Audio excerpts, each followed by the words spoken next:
Okay, students, so today we are talking about how to identify chords when they are on the staff reading them on the sheet music, of course. So to know that, we have to kind of go over, root position, first inversion, and second inversion. Because, if you know what those are, it's a lot easier to determine a lot more about the chord. So here we go. So a root position triad, whether it starts on spaces or lines,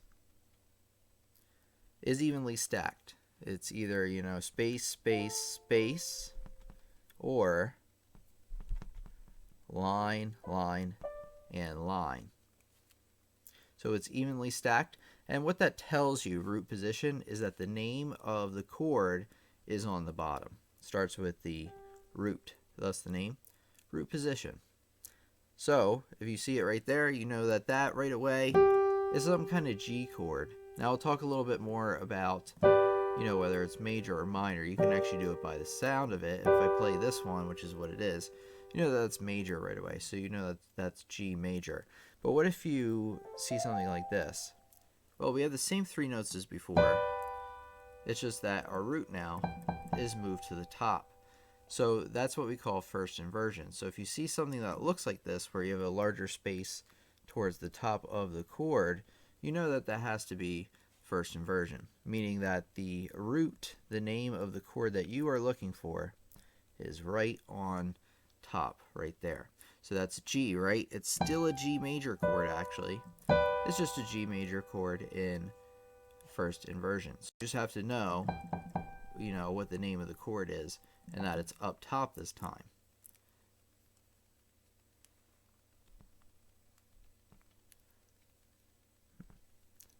Now, what if I do that again? Bring the bottom note up to the top, where you have D, G, B. Well, hey, we still have the same three notes, right? G, B, and D, making up the G major chord, but this time we have a bigger space, a larger space at the bottom of the chord, telling you it's in second inversion, and basically what that tells you is that your root, the name of your chord you're looking for, is going to be in the middle.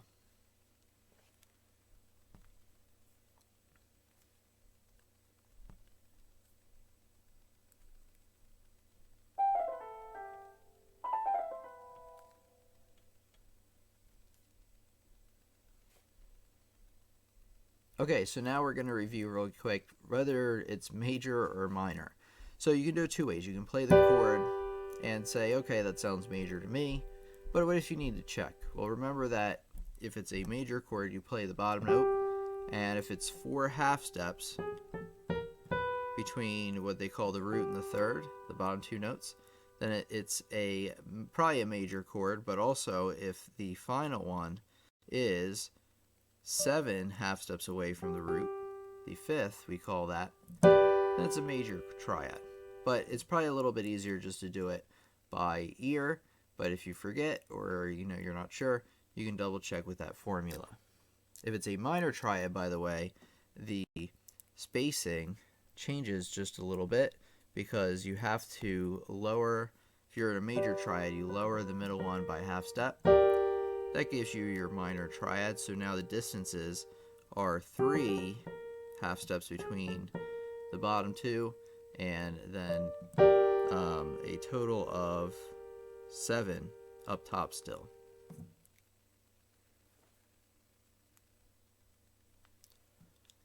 Okay, here we go. We're going to test some chords out. So, what kind of chord is that, right? So you're looking at it, and if I play that chord, we have the notes, A, wait a second. I played it as if it was in bass clef. So we have the notes A, D, and F. Now, the first thing you want to ask yourself is, where is the root? What happened to it, right? It's not on the bottom because it's clearly not a root position chord. But the larger space is up top, or on the bottom, rather, implying that it is a second inversion chord. So this is by the way, if it's in second inversion, where's the root? Well, earlier I said the root would be in the middle, right there. So this is some kind of D chord, since D is in the middle of the chord there. So what does it sound like to you? Does it sound major or minor?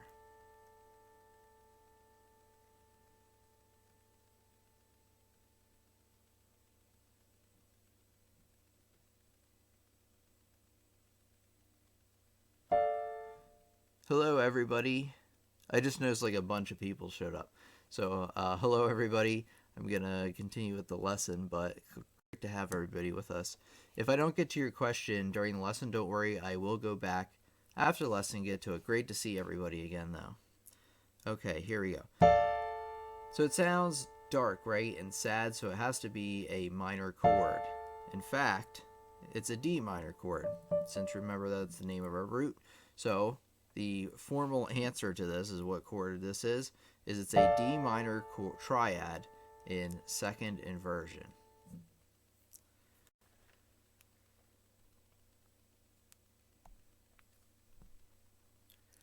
Let's move down to old bass clef and test out a chord.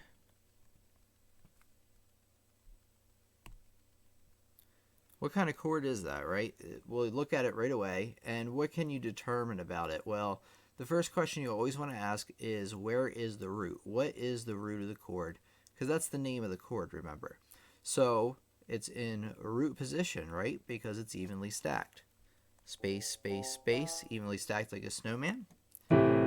And you play it, and you may think, well, that one sounds happy. This one sounds sad. So it's A minor. And you can also check the distances between the notes to double check.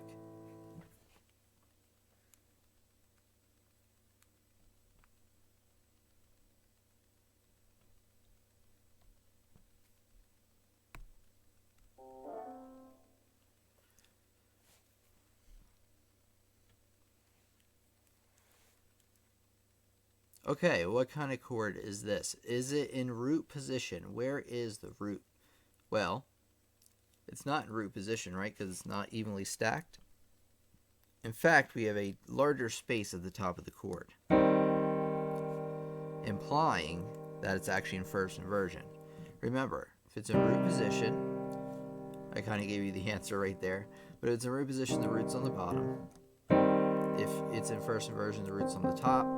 And if it's in second inversion, root's in the middle. So in this case, the root, or the name of the chord we're talking about, is at the very top. So it's a C something, right? What does it sound like to you?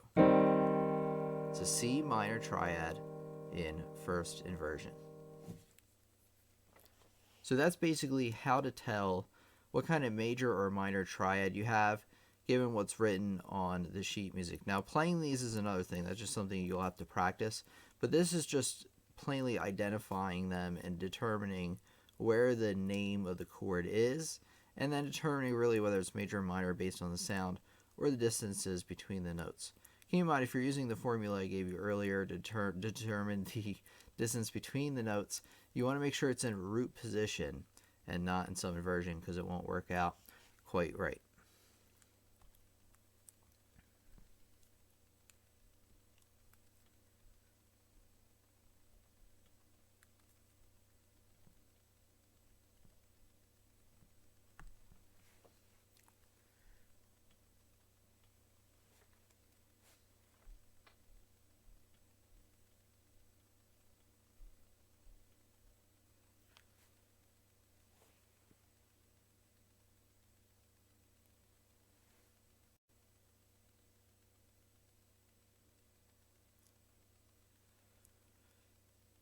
Now, what am I looking at here?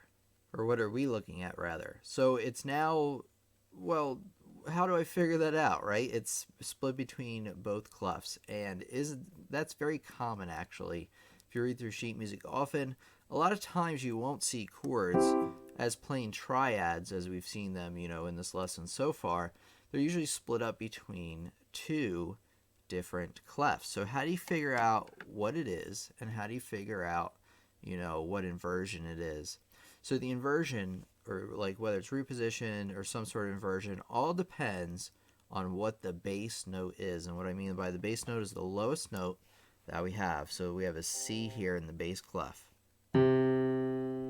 So that'll tell you what type of inversion it is. A lot of times the notes will not appear in the order that we've seen them, C, E, and G.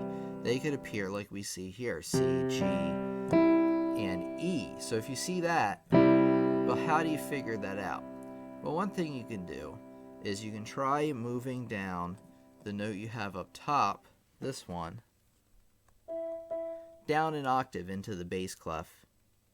So we have E here. I'm just going to draw an E right here.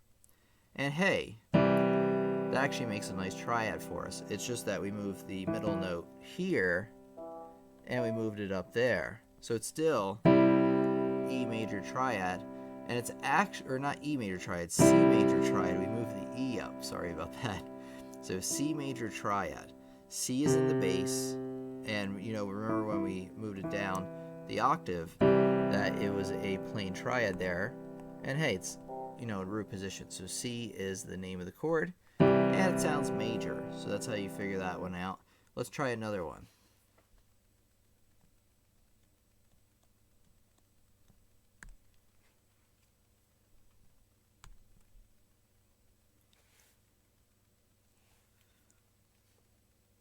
What about this example here? We have C down here, and then we have F and A in the treble clef.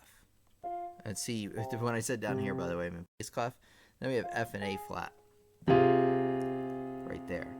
Well, how do we figure it out? Well, see how the cluster of notes, the two notes, are now up top?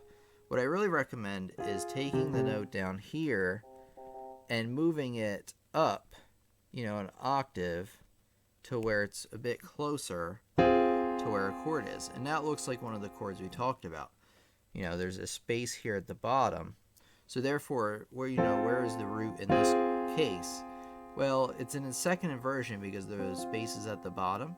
So the root must be in the middle. So we're looking at basically an F.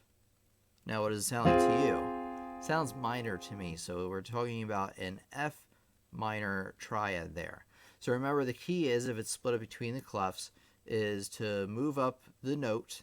Now, the thing to remember, or move like one of the notes down towards where the notes are clustered. So if there's more notes in the bass clef, you want to move the treble clef note down to where they are. If the notes are up in the treble clef, you want to move those notes, or the note down below, up to where they are, and just try to make a triad of it. Now, there is a thing called chord spellings. So if you have a kind of chord that has these three notes in it, if you had like C and F down here, down the bass clef, let me draw this. So you had C and F down here, and you had A flat up here. If you had A flat up here, well, we still have the notes F, A flat, and C. So if you're really good at your chord spellings, right away you can also know that it's an F minor triad of some kind. And then if you notice that, you know, out of the F, A flat, and C, if you know that that's an F minor triad, you know C is the fifth, the top note, and if that's on the bottom, that means it's in second inversion. I know that's a mouthful, and that's something you probably have to work up to, but if you know your chords really well, it eventually becomes really fast. So if you wanted the key of getting really, really good at this, you want to start memorizing all your triads, all your major triads. You know that an A flat major triad is made of the notes A flat, C, E flat, even without thinking about it very much. Or that a D minor triad is made of the notes D, F, A, or that C diminishes C, E flat, G flat. You want to get that good at it if you really want to identify these chords, you know, right away. But you can use the little tricks I gave you today to try to figure them out. Oh, I'm using staff pad, which is correct. Jason is here. How's everybody doing? Tim, my friend said I saw C minor, my middle finger should go back once. Oh, well, what they mean, if you have C major, let me change to full piano. So C major, C, E, G, right? Well, if you want to play minor, you move your middle down and to the left. That is very true. That's the same with any triad. If I said otherwise, I misspoke. That's not what I meant to say.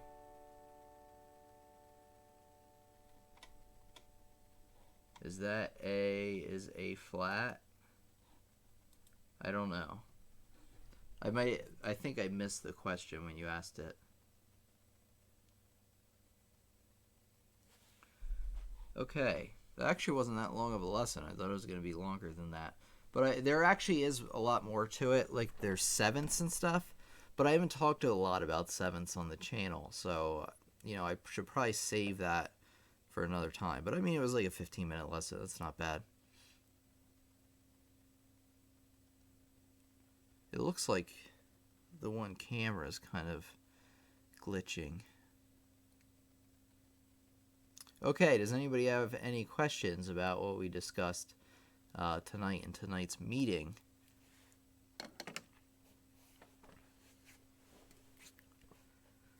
By the way, I'm really thinking about making a course for this. I think I'm going to call it Chord Trainer, where basically I'm going to have a lot of these chords, so basically like a practice routine of these chords. Kind of, if you don't know what cadences are, they're chord patterns.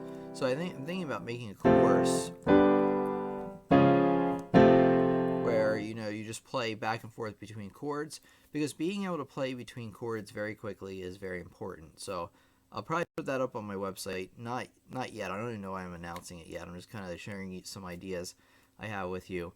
But there are actually rhythm courses over on my website, lessonsontheweb.com.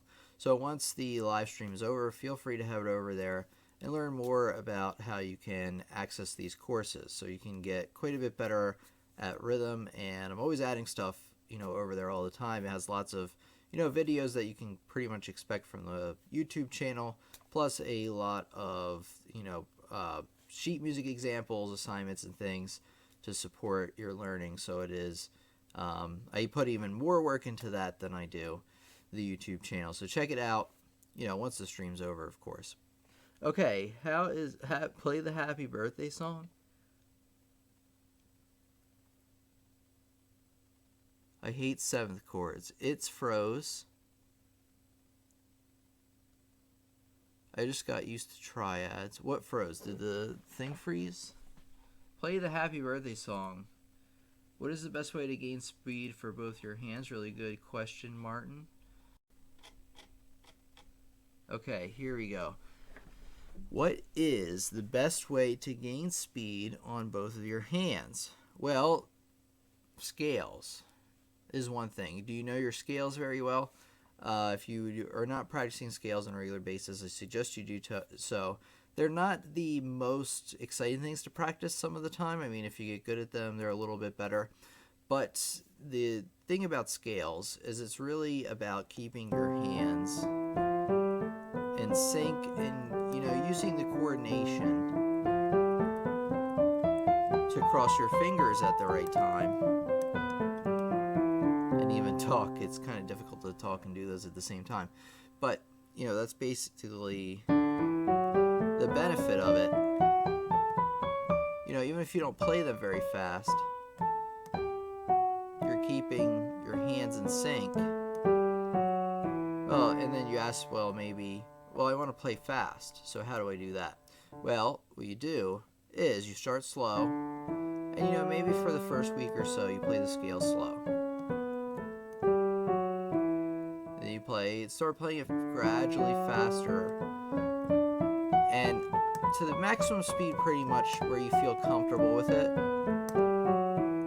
And if you do that well, you can speed it up some more.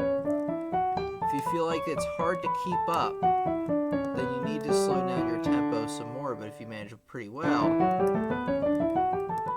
can start playing them faster. Hard to do them and talk at the same time. That could have even been a little bit more in sync.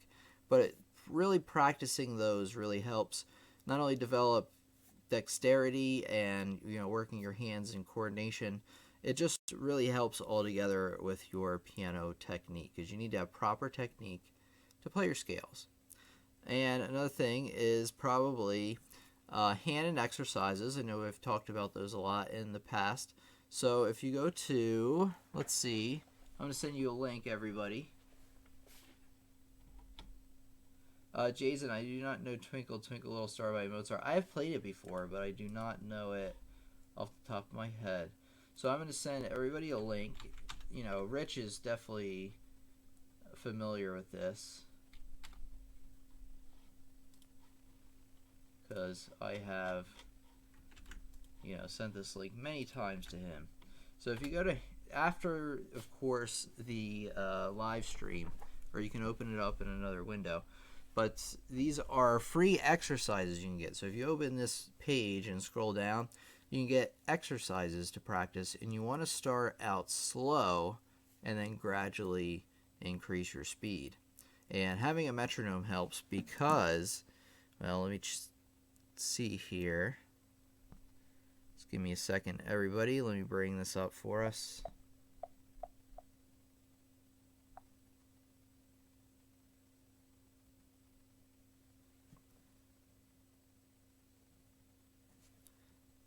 Okay, let me change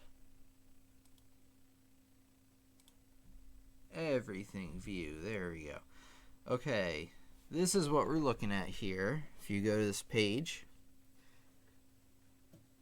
and this is exactly how you should practice these. So let me, you know, open it up first.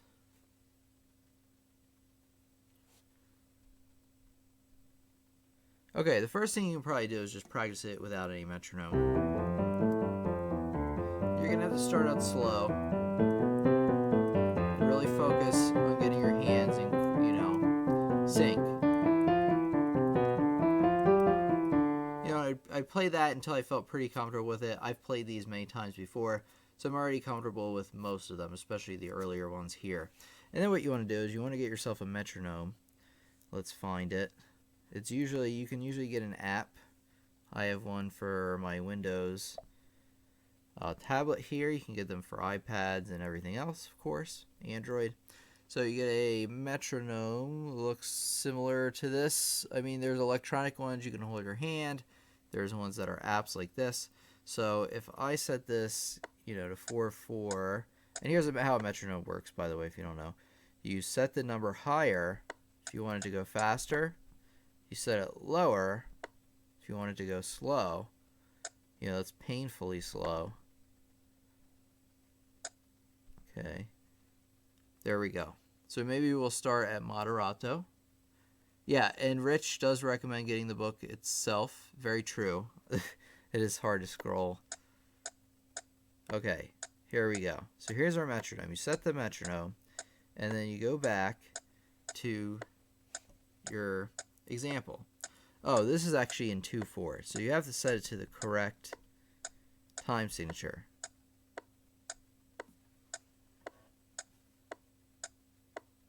And you want to maybe just start out playing 2 notes for every clicks.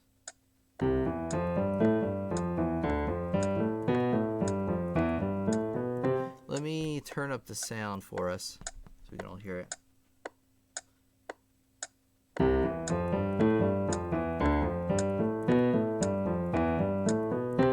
Try to sync up the best you can to the beat.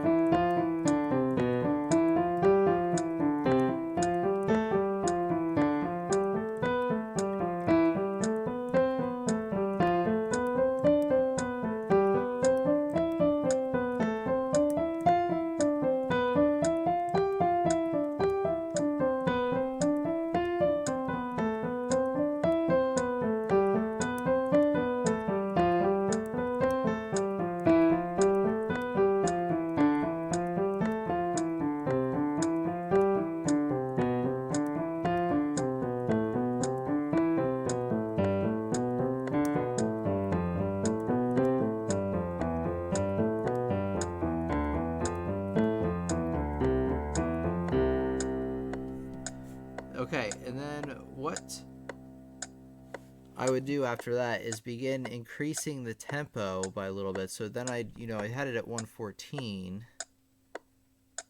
Stop. Maybe I would try it at like maybe like 120, 122, and then play it there, and then, over time gradually increase your tempo. That's the real way you're going to get a lot of progress playing quickly. Is it normal for a beginner to be confused in both hands? Yes. Very, very, very, very, very, very normal. Very normal. And it's very normal for you to be better at playing with one hand than another. Super normal.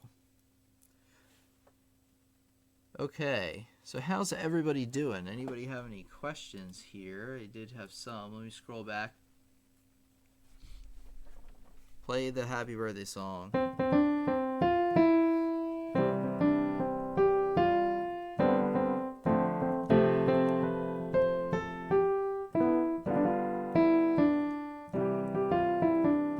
I haven't played the happy birthday song in a long time. Whoops. I could look it up though. Is it your birthday? I started out playing with one hand. Very common as well, Jesse. Or Jezebel. Very common. Very common stuff.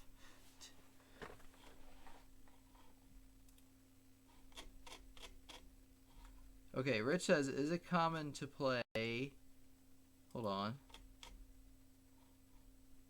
Is it possible to play ninth chords with one hand? Rich says. And the answer is...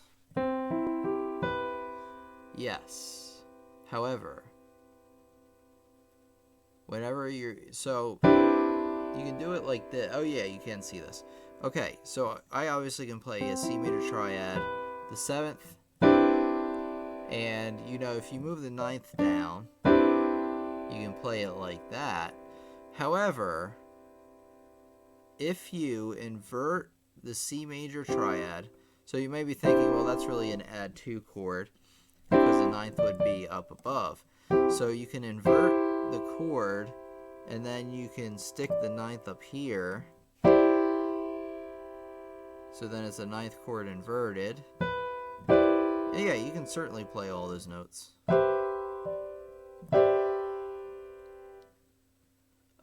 Martin says, can having a small hand affect in any way if you playing the piano?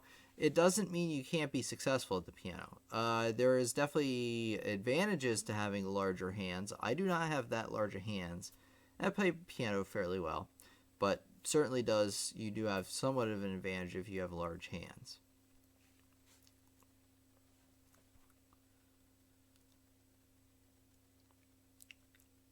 I use both hands first try, but so hard. Yeah, so it's your first try. Don't stress over it. Very, very common to have a lot of trouble in the beginning.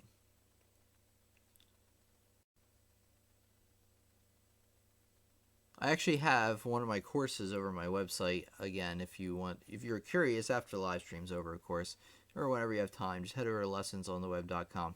And I do have some courses over there that do help with two-handed playing. I think Playing the Piano Level 1 actually talks about introducing two-handed playing quite a lot. Or quite well, I should say. Okay, so any other questions from anybody? Because that's all I really had tonight.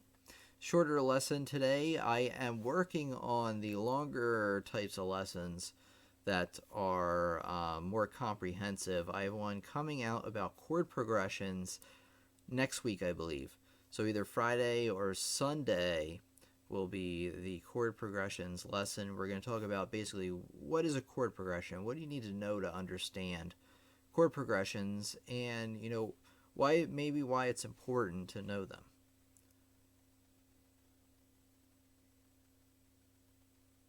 When should you do the Skype call?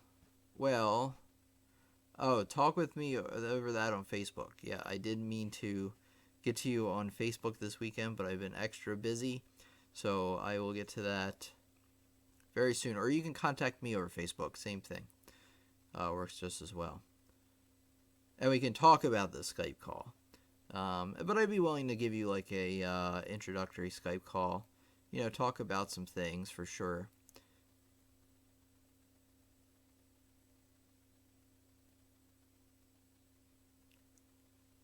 Okay. All right, so hope everybody had a great time. If there are any other questions, I'm going to stick around for a little while. I'm not going to go just yet.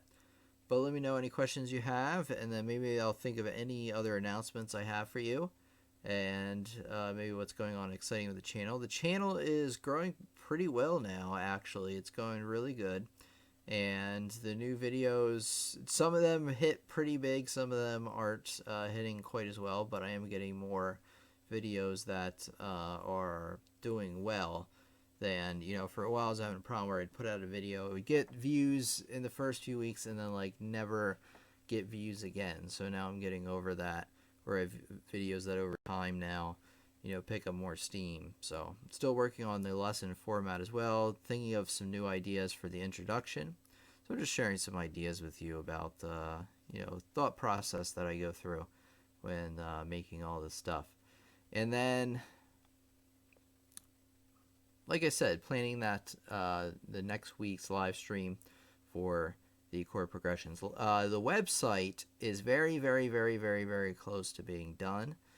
The new version of the website, and it's going to look nicer, be a whole lot better. It's still going to be lessonsontheweb.com. It's actually going to it's actually going to redirect to pianolessonsontheweb.com. They're actually the same website. You'll see. It'll be pretty easy to figure out. So yeah, that's coming this week, I believe. I know I said that last week, but like I said, my web designer, life happens. He had some issues, but now we're back on it, and hopefully it'll be out this week. Do you create any original songs? Not recently, for sure. And by the way, anybody tuning in, I'll elaborate on that, Rich. But anybody just tuning in, we do meet Fridays and Sundays at 8 p.m. So whatever time it is for you, 32 minutes ago, is when we usually meet. So feel free to come back. Always love to see new and familiar faces. But to answer Rich's question, I've not composed anything in a long time. I've just been teaching, doing this thing. Eventually I will have more time to do stuff, but not this year.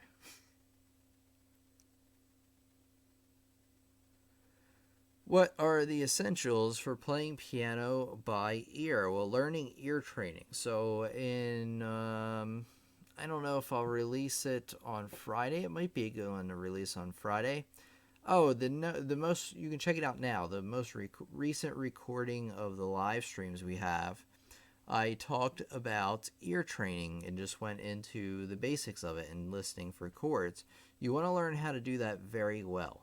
And the more you can train your ears to hear the changes between chords and the changes in the melody and things like that, where the notes are, the better you will be at playing piano by ear. If you have a natural gift, some people have a natural gift and they can just listen to their favorite songs and then play them on the piano. If you have that, then you can probably just listen to your favorite songs, or try to recreate your favorite songs on the piano. That's probably good practice anyway, to try to think of a favorite theme song you have, or a favorite song, obviously, and just try to write out the melody or play out the melody on the piano. That's another way to get a little bit better at that. But ear training, listening for chords, listening for intervals, being able to write, notes you hear down and rhythms and things, those will help you immensely with being able to play by ear. Sorry, everybody. Whew.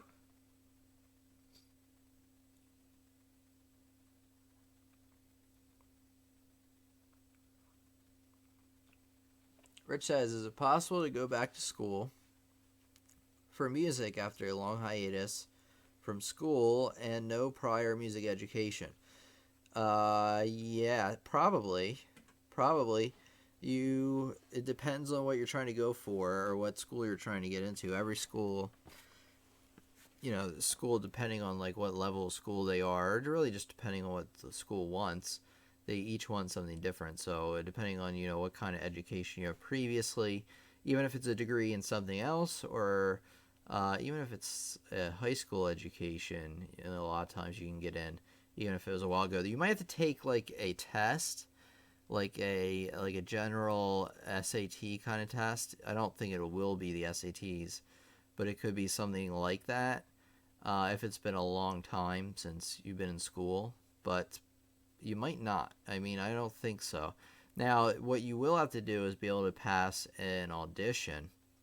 So, you'd probably have to prepare with a teacher for that.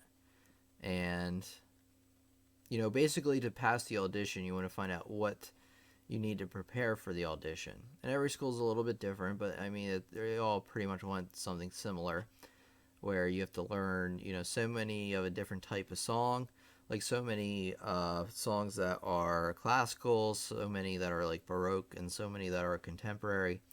And you have to play them and know your scales and your arpeggios and your cadences, and you have to be able to use your ears. Like, you have to know a little bit about hearing chords and stuff already. So it depends a lot more on your music experience up to that point. I would think more than your actual, like, when you went to school. Yeah, so that depends. Like I said, you might have to take like some kind of general test, because some schools just require that. Okay, but it's totally possible. I think my school would, Westchester, but you'd have to pass it's all about passing that audition. But it's not, I mean, it was difficult for me, but I was a lot younger and not nearly as focused. If I had to do it again, it probably wouldn't be as bad. A lot of the stuff I teach on the channel and the website is pretty much what I learned there. I mean, obviously, as I make more courses on the website, they'll go into more detail about the things that I learned there, because I haven't put everything out there yet. But that's basically what I base everything around. Okay, let's see. Sometimes if I focus, I can't hear the sound of a piano and end distracted. Okay. Um, Sometimes if I focus, I can't hear the sound of a piano and end distracted. I'm not exactly sure what you're saying there. Sometimes if I focus, I can't hear the sound of the piano. I'll have to come back to that. Miss Martin says I'm having trouble with learning to play by ear, and should I just check to reading music or try to learn to play by ear? Which one is more convenient? I suggest you learn to read music first, and then develop your ears. Learning, like I mentioned before, listening for the differences between chords and stuff. That's what I recommend. I know there are some people that are very good musicians who have just played by ear their whole life, but a lot of them have a special gift. And, I mean, you might have it too, but for me, I have okay ears, but, certainly being able to read music helps me be a professional musician. I can't rely just on, ears alone and hearing and playing things perfectly. And if you learn how to do sheet music, you can explain, I think, you can better listen, you can better explain what's happening in the music because you can read it, and when you're hearing it, I mean, if you have really, really, really good ears, you can probably hear it all, but like I said, most of us don't have that, and I don't. So that's what I recommend. And that's how I learned.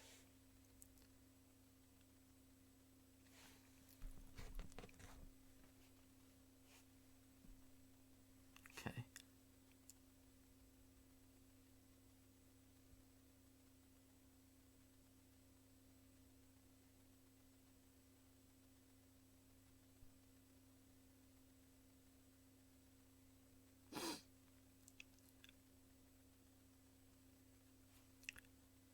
All right, everybody. It was a good discussion tonight. I'm really glad we had this time together. If you are just tuning in, or you haven't been here before, we do meet most Fridays and Sundays at 8 p.m. Eastern Standard Time. So you want to make sure whatever time zone that is for you works for you. It's 39 minutes ago from right now is the usual start time for us. So you're always welcome out, always welcome to comment, but you're always also welcome to just kind of sit back and learn. Totally relaxed learning environment here where you can, pursue your endeavors wanting to learn piano and, share as much as you want.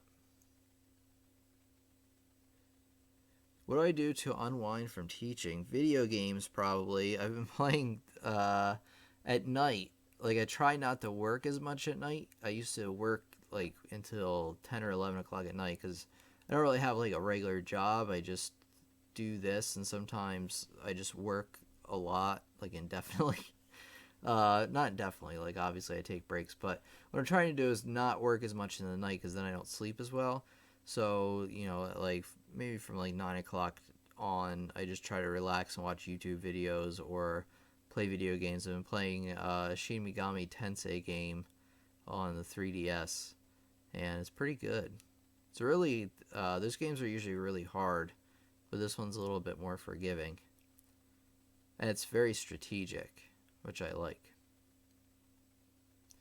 Did I get Uncharted 4? No. I believe it or not, I know it's sacrilege, but I've never played an Uncharted game. I think I played the first one at a friend's house, and it looked like a great game.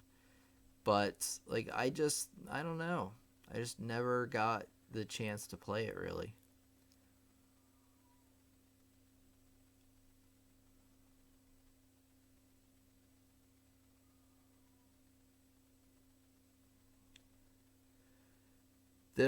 Tim, do you know the family chords? Nope. The family chords. I'm not sure what you mean by that. Do you know the family chords? Uncharted 2 is one of the best games ever. Way better. That's what I heard. And then some people think 3 is the best one, but I know some people think 2.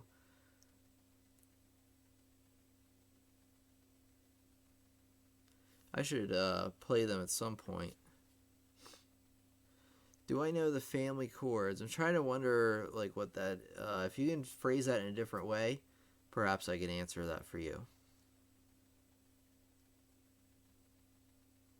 All right. Any other questions? Anybody just joining us? We have concluded the main lesson portion. We're just kind of talking back and forth right now. So if you have any like last minute comments or questions, we're gonna wrap it up here in the next few minutes. But I like to hang out and talk with everybody a little bit, whether it's about music or anything else like video games or anything. Rich says, I don't like 3. Uncharted 3 is what he's referring to. I would rank it 2, 4, 3, then 1. Okay. So 4 is the second best one.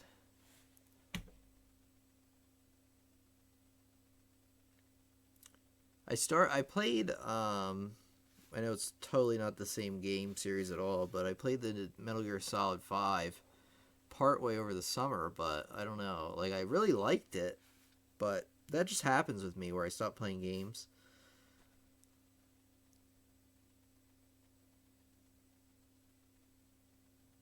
That's okay. Am I excited for the new Nintendo system? The one, like, that's the classic NES that plays... It has, like, games built on it. I mean, I guess I'm for that, if that's what you're talking about. It'd be cool if they made a Nintendo system that they made new games for. That'd be awesome. I doubt they'll do that, though. What is the best song that I can practice about changing chords? Oh, good question. Let me... No, not that one. Oh, okay. Hold on a second, everybody.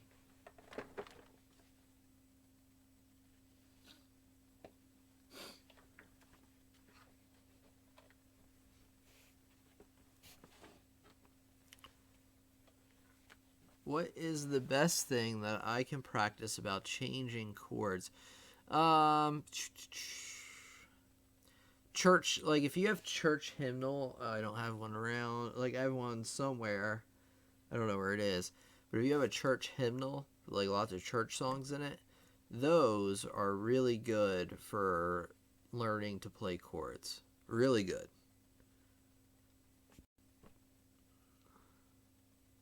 Oh yeah. You're talking about the new Nintendo NX. I got you.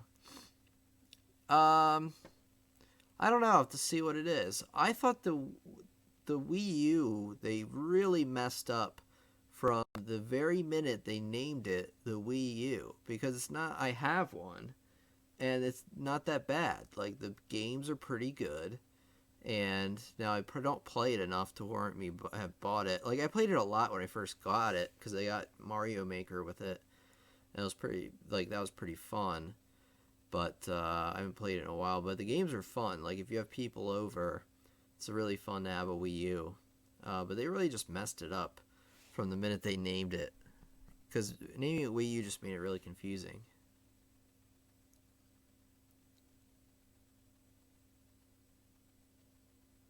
Yeah, church. Let me look this up for Jason.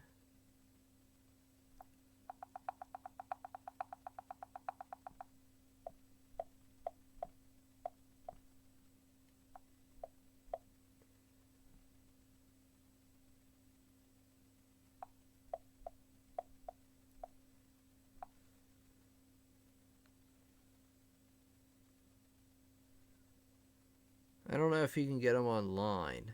I would think you could.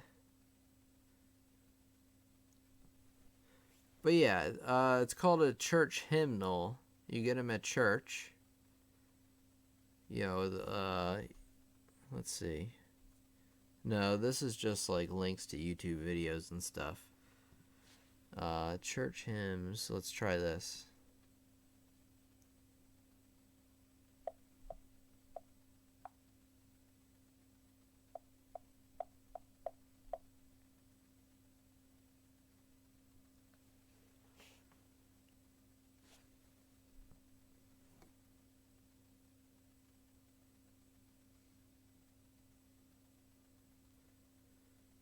I don't know.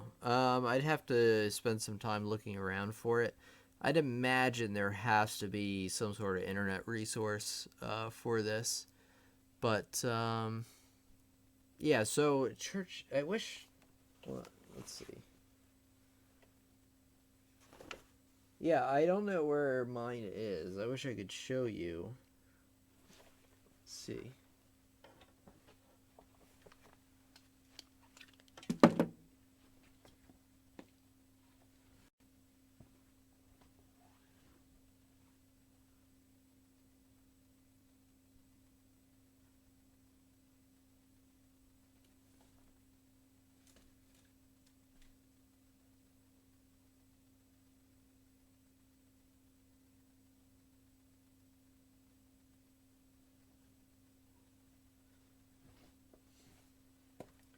Yeah, I don't know where it went.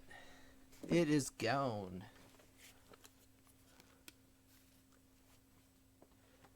Okay, Rich says, yeah, the name was a bad idea. Just like an updated Wii. Like Sega 32X. Yeah, I actually was like one of the 3 people that had a Sega 32X back when it was out. I have been learning beatbox lately. Do you think that piano beatbox can be put together to make a good sound? I guess so. I've never tried it. Or shouldn't they mix? I guess you could probably figure something out. Sounds good with it. I couldn't tell you unless I did it. Tim, have you ever used the Hand and Technique book before? If so, do you recommend it? I recently bought the book. So, well, I don't know. Rich, is that the one you have? If it's probably a good book, yeah. I mean, if it's full of hand and exercises, or if it has like pages explaining piano technique and stuff, yeah, it probably is a good book. I'm trying to remember if that's the one I've used though. Let's see. Is this it? No, that is not it. Man, all my books are missing. Like, I have no idea where anything is. That's because I've been mostly using the tablet for everything, because it's just way more convenient. My handed book is called Virtuoso 60 Exercises. Let me, technique book 1 before. Let me see. Well, let me look it up. Yeah, I forgot that we're on the biggest database in the world, the internet.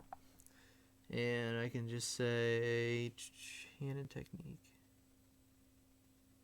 Yeah, it's probably a quality book. Let me take a look. Hand and Technique, Book 1. Okay.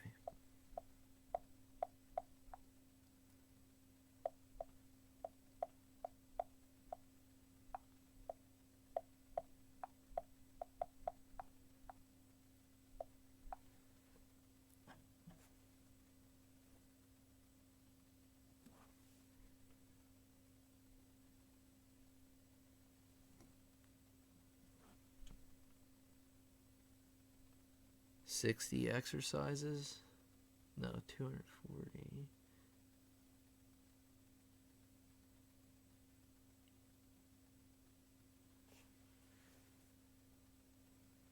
Yeah, I mean, if it's filled with 240 hand exercises, it's probably a good book to get, for sure. If you want to send me over a link, that works pretty well, too. It's a great book. I don't get crazy with it. Just play exercises here or there. Yeah, that's probably a good way to do it. I use Musicianship for the Older Beginner by James Bastian. James Bastian I used as when I was a kid, when I was learning, and yeah, those books are usually pretty quality stuff. Go back and click on hand and online site thing and click on the book section. Okay.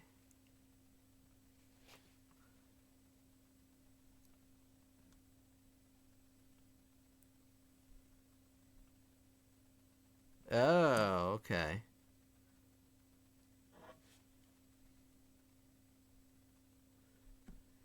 So wait, transpose in all keys. Pianist. Section.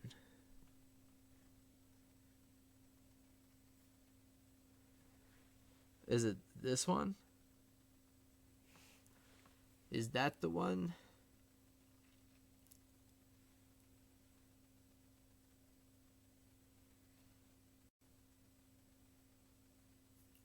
I'm on it. So there it is. It probably is a great book. I've never used it before. But if it's from the Hannah website, it's probably pretty good. In all keys. Okay. Okay, virtuoso, pianist. Yeah, no, that's good. I think it has a lot of the hand exercises that I'm talking about. This is probably the one you want, actually. It's probably the best one. And there's probably a part 2 as well. Yeah, no, this looks good. I wonder if they have like oh, they do. Like a preview. Okay, there's like a page number thing that will not let me do anything. Well, I don't know. It doesn't like me.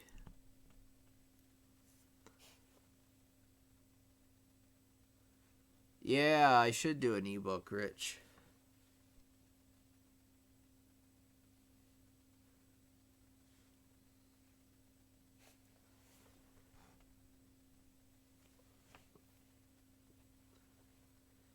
If you go to the home, if I go to the home section,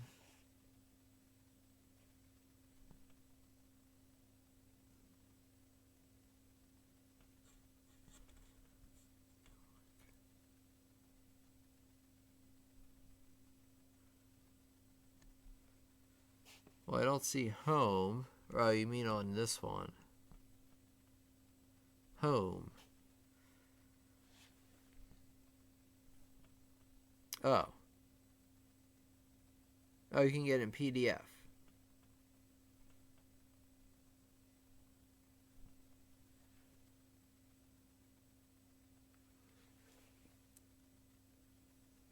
Yep, so it looks like they have them in, in the key of C. There's exercise in C, D, D flat. Okay. Great. So you have them in pretty much every key that you need then. That's a great book to have. If you have all these hand exercises in every key, then that's great. I think it's a good buy. What is it, like well, that one's $4.99, but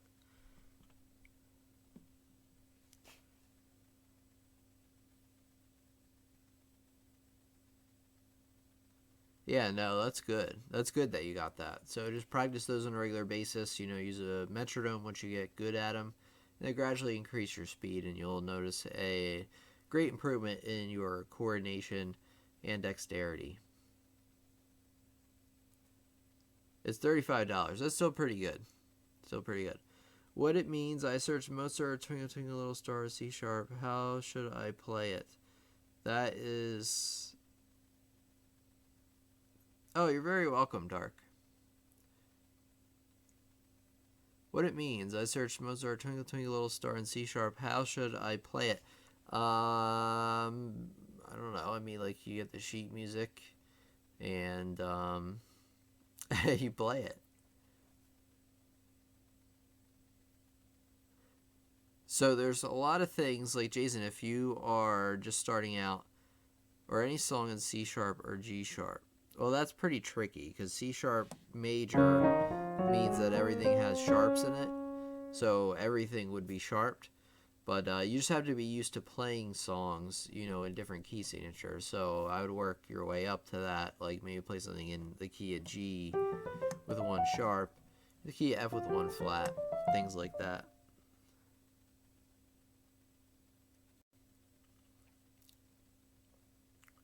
Yeah, work your way up, Jason. So don't. If Let me put it this way: you want to start out playing easy songs. I don't know how far along you are. I know you said you knew how to play piano, but you don't want to start out with things like way above your level to where you're confused all the time.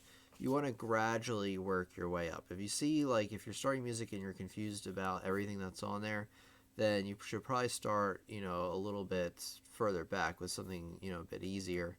And I really recommend, obviously I have courses on my website that can help, but I also recommend possibly getting a piano lesson book like Alfred's Adult Series on Amazon or something like that, or a bookstore, and going through that first, and that will help catch you up or get you to a level to where you can understand some of these more complicated pieces.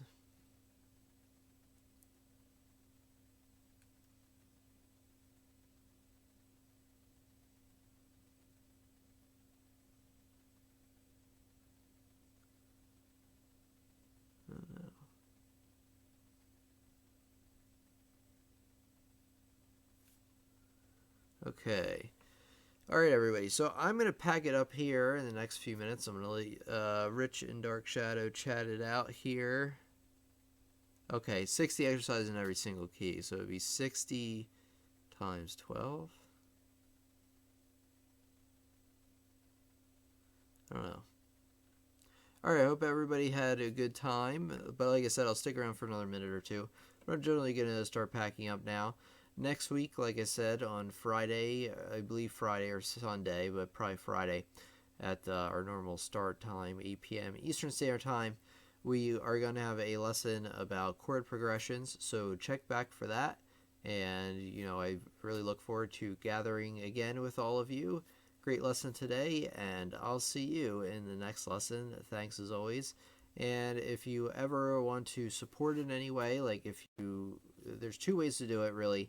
You can go over to my website and check out the courses I have there. And if you want to sign up for that website, that really helps. But if you want to just support the free content that comes out, feel free to head over to Patreon, my Patreon page, patreon.com/lessons on the web. You don't have to, of course. I'm not pushing you to, but just kind of throwing that out there before you go. So anyway, thanks everybody, and I'll talk to you later. Have fun learning the piano throughout the week, and I look forward to interacting with you throughout the channel and the live stream. So everybody have a great week, and I'll talk to you next week. Thanks again.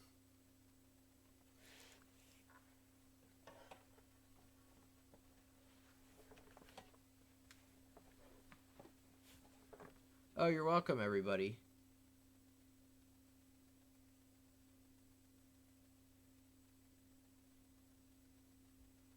Yeah, everybody have a great one. Thanks for coming out. Thanks for coming out, Jesse Bell.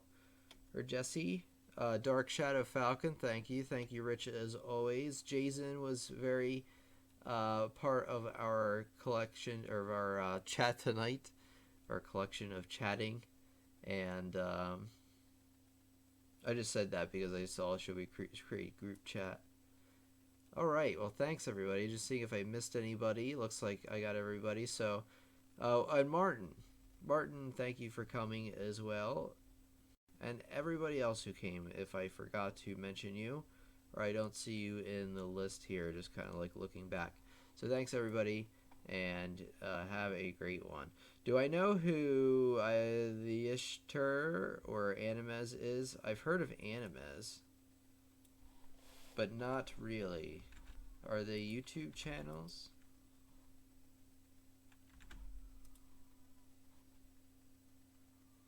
Oh, okay.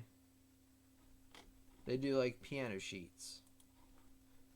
I'll have to check them out. I'll check both of these out. Let's see, get that one in there too. Okay. I'll have to check these out. Let me put animas here. I've heard of animas. There's Ichigo. I think it's Ichigo. Or maybe it's somebody else. I don't know. Sorry if I offended anybody. I don't think it's Ichigo now that I look at it. Alright, good night, everybody. Have a good one.